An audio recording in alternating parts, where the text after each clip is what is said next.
Corruption is at the midriff of the challenge of underdevelopment and poverty in Nigeria. Supports the EFCC to give the nation a new lease of life. Good evening, Nigeria. My name is Aisha Gambari. Welcome to another edition of the program, The Eagle. With me on the program is Aisha Muhammad. Hello. Hi, Aisha. Good evening, viewers. It is nice joining you again on the program. Today's edition promises to be interesting as we'll bring you, among other reports, a special feature on the gender bias of corruption. We will be back with details shortly after the break. Don't go away.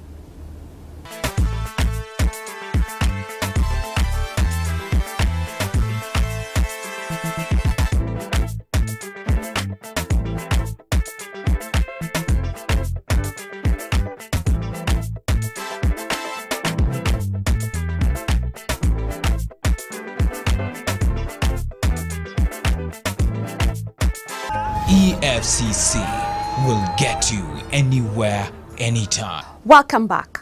In 2012, when Ibrahim Lamurdi took over as the chairman of the Economic and Financial Crimes Commission, EFCC, one of his major initiatives was the creation of the Department of Internal Affairs, DIA, as one of the most important agenda to reform the commission and restore its integrity. The department has come of age and recently organized an integrity and reinforcement training for staff of the commission at the headquarters in Abuja. And as the commission continues to apprehend and prosecute internet fraudsters, many are yet to turn a new leaf. We have a report on the arraignment of yet another internet fraudster in Port Harcourt, Rivers State. Also on our lineup, one Solomon Yakubu Nduma, a former employee of the Power Holding Company of Nigeria PLC, PHCN, appears before an FCT High Court in Maitama, Abuja on a 13-count charge bordering on obtaining the sum of 5 million naira by false pretense.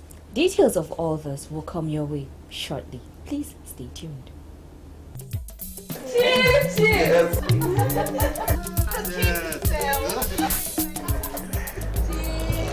What is it? Please, keep to yourself. Chief Urabo, I got a telephone call. Anytime I close my eyes, Yes. I see dead people chasing me in my sleep. My Jehovah Magadam. Chief, is it possible for someone to become restless just because of his past deeds? Nevertheless, unless you kill somebody dead, then the spirit will be haunted you. Hey! Was you all contractors? I embezzled all the money for the roads that are now death traps, killing people every day. I approved the supplies of fake drugs on pipe and water. I embezzled the money. I dey fear, Chief. You are supposed to fly especially now that the people of EFCC are chasing people who are doing to submit other people's money. EFCC, as soon as they capture them, straight to prison. Chief, Jail. How you are? Life are not just about acquire wealth, making money. When other people they didn't die of hunger and neglect. Be careful. EFCC I watch. EFCC will get you anywhere, anytime. The Department of Internal Affairs of the Economic and Financial Crimes Commission, EFCC, as part of its mandate, recently organized an integrity and reinforcement training program for its staff at the Commission's headquarters in Abuja. The department, which was set up in 2012, is one of the professional responsibility arm of the EFCC. Femi Adeyemi has this and other reports. In 2012, when the chairman of the Economic and Financial Crimes Commission, EFCC, Ibrahim Lamurdi took over the affairs of the commission, part of the reforms designed toward ensuring high level of integrity among staff of the commission was the creation of the Department of Internal Affairs, DIA. Yusuf Kazim, an operative at the DIA, who anchored the program, said the workshop was designed to shed light on the activities of the unit, which he said relates to instilling discipline among staff of the commission. The unit, according to Kazim, was established by Lamode to monitor activities of all units and never meant to witch hunt any member of staff. So what we'll do is that on a monthly basis or on a weekly basis or quarterly basis, we collate the attendance of staffs, analyze them and send them, of course keep a copy in our database and send a copy to the HR for their necessary action. According to him, the public must have confidence in the EFCC, and this can be achieved by ensuring that staff are upright in the discharge of their duties. The lecture afforded participants the opportunity to have greater insight into the operations of the EFCC. In another development, the Economic and Financial Crimes Commission, EFCC, has arraigned one Raymond Duke Haruna before Justice O.C. Agbaza of Federal Capital Territory High Court, Jabi, on an 11-count charge bordering on issuance of dodge check and obtaining money under false pretense. Haruna was alleged to have collected the sum of 20 million naira from his victim, Godwin Maduka, as payment for a plot of land located within a private estate in Wuye district of Abuja. The said land was said to belong to a company by the name Dove House Investment, which was placed under the suspect's care. He, however, breached the agreement as he was unable to get Maduka the plot of land, having collected the money, which prompted the victim to demand for a refund. Haruna made a refund of 4 million naira to the victim and issued a Diamond Bank check for the balance, but the check was returned unpaid for lack of sufficient funds. Justice Agbaza adjourned the case to September 23 and 24 for trial.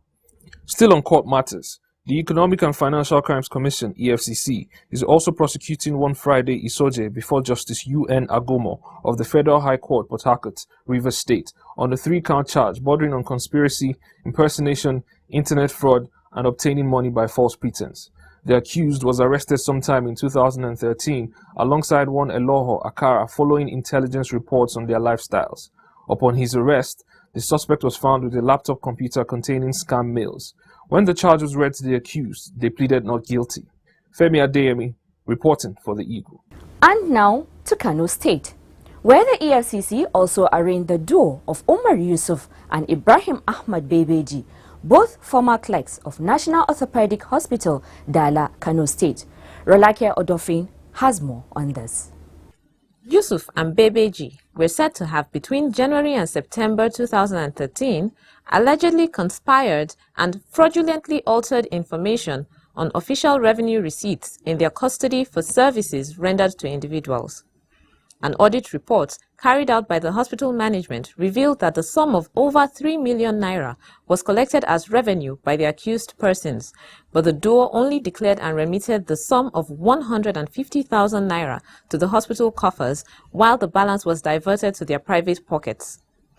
The accused persons pleaded not guilty when the charges were read to them.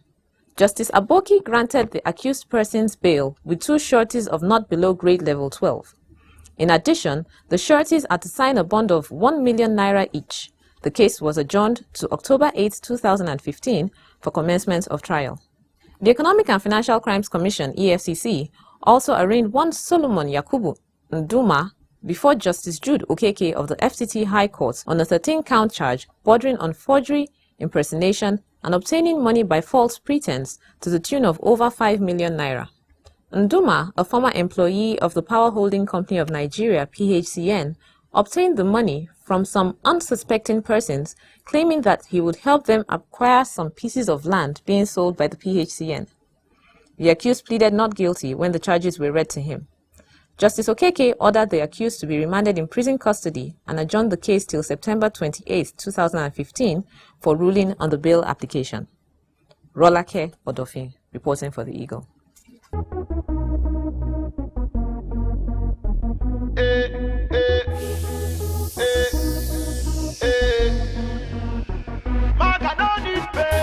me to buy correct motor, for me to take neck manual,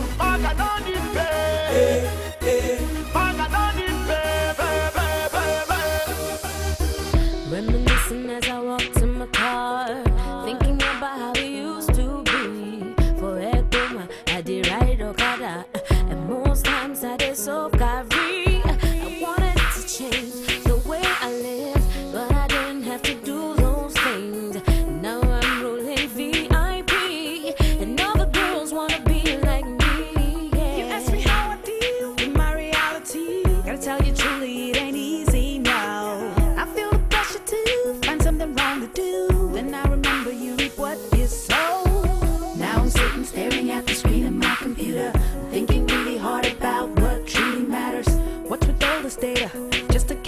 maga. He could have been my father or someone else's brother. For me to buy a red motor, for me to take my dough. No need for me to go cafe. I hustle hard to make my pay. No need to do yahoo yahoo, to do yahoo yahoo.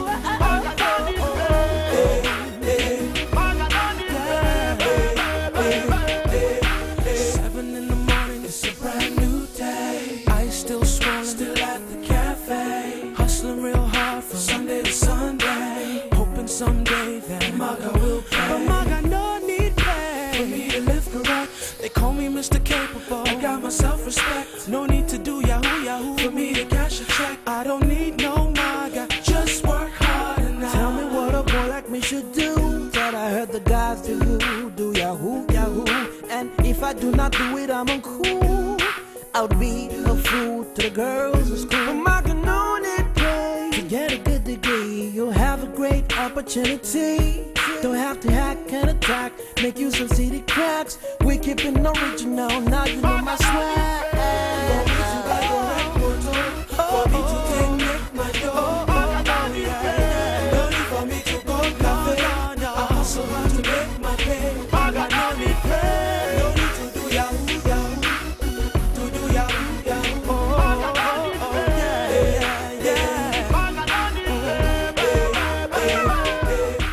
You're still watching the program, The Eagle. Despite its negative effect on the society, the temptation of corruption could be highly irresistible. The profiles of persons standing trial for corruption in Nigeria cuts across all social strata, from the professional angle to the political and the economical standings. Could there be a gender issue when it comes to stealing? Does the cliché, what a man can do, a woman can, holds true for corruption? Put bluntly, who is more corrupt? Is it the man or the woman? Our reporters Golden Ago and Salamat Wairi went to town to seek answers to this poser. Their report is intriguing. In recent times, the word corruption has formed part of our everyday conversation. It affects every part of the society, and one begins to wonder if this has something to do with gender or other factors. The Eagle team is on the streets of Abuja to find out what people think about this. You are conversant with the word corruption. Of course, I'm conversant with the word. I know what it means. Okay, between a man and a woman, who do you think is more corrupt? Well, if you want to classify based on gender, in Nigeria, you never can tell, because the fact is that most of the women have not been given the opportunity to handle political posts. So we can't really say the men are more corrupt than the women. I can say that men are more corrupt than women. Okay, why do you say so much? Because you can see that in the offices that the women held or are still holding, you know, you will find out that few of them, you know, are corrupt in the office or in the offices. But in the side of men, I will say almost all of them. They are so self-centered. They know about themselves and their families. So I know that they are just they are not serving the populace. That they are just to enrich themselves. But the women have the fear of God. There are fear of God in women because they are mothers. I think the both are corrupt. The number of men found guilty of corrupt practices outweigh the number of women in Nigerian context. But what I discover in essence is that the level, the gravity of the corruption among women, the few women, outweigh that of the men. The in-depth, the level at which they go in the corrupt practices is more of the men. But when we talk about the statistics, the number, in terms of the number, the men outweigh that of the women in Nigerian context. Though both engage in corrupt practices, men are more corrupt than women. It is because men always try to accumulate wealth by any means, while women always think of their immediate families. Yeah, I think the men are more corrupt because they tend to have more responsibilities. The women are just there under the men. So the men still tend to do what? Be more corrupt. Yes. Okay, why do you think so? Should it be that whenever you have a lot of responsibilities, you have the justification to be corrupt. Yes, you see that the man is the head of the family. And every responsibility comes to the man. So you can look at, if you go to most of these ministries, agencies and government parastatals, all the men you find there, they are all married people. They have to take care of their children, both academically, financially and otherwise. And they have their own personal responsibilities to cater for. Okay, you think that's the reason why they tend to be more corrupt? Yes, that's the reason. Men are more corrupt. Okay, why do you say so? And the truth of the matter is that the men folks have this mentality that they can maneuver anything. There are a point it will get to a woman who want to back out. That's why we see most corruption in Nigeria, the ones that are being committed by women are easy to be discovered. Why the men's own, you just play around, and you end up bearing it. Men is the one who corrupt. Because why? Men, they are the one doing these things to be so very difficult for women. You understand me? This corruption start from men. Women think back, but man doesn't think back. You understand me? Women understand that my children will eat. Men, it's not like that. We women want everybody to be okay, but men, they want their own pocket to full and go outside the country. Yes, men are always at the front of corruption, abuse of office and embezzlement of government funds. That's a difficult question because I couldn't be able to base it on data. But in my personal opinion, from observation, women are more corrupt. While some people attributed corruption to a particular gender, given various reasons, others have this to say. To put it in proper perspective, it's not as if Nigeria is the only corrupt nation in the world. There are other corrupt nations. But the difference between Nigeria and some of these developed countries is that the level or the incidence of corruption in such countries is not as high as it is in our own country, whereby it stymies development, it stymies the functioning of the states. You see? So it's not really an issue of whether men are more corrupt than women. I would say it's rather an issue of how can we tackle corruption. Okay? And the will to fight corruption has to be there. Okay? We're not talking of selective prosecution. We're not talking of some sacred cows are left behind and some others are being prosecuted. Corruption is something that should be tackled head on. And it's not just the government that should fight corruption. You know, in our individual spheres of life, in our workplace, in several places we are, the citizens themselves should insist on transparency. You know, people get the view that it's only the government should fight corruption, but I don't think so. Everybody's hand must be on deck to tackle the issue of corruption. So it's not really an issue of whether men are more corrupt than women. It's an issue of how can we all tackle corruption. Corruption is everybody, every sex. Men are corrupt, women are corrupt, you know, Muslims, Christians, atheists, everybody, you know. I'm not saying every Nigerian is corrupt, but given an opportunity. Exactly. So it seems to be a way of life, you know, settle me, Roger me here, give me this. It seems to be a way of life in the country. Well, the new administration has come in. They are showing their intent to prosecute corruption. But the thing about prosecuting corruption or fighting corruption in this country is it seems to be a slippery slope.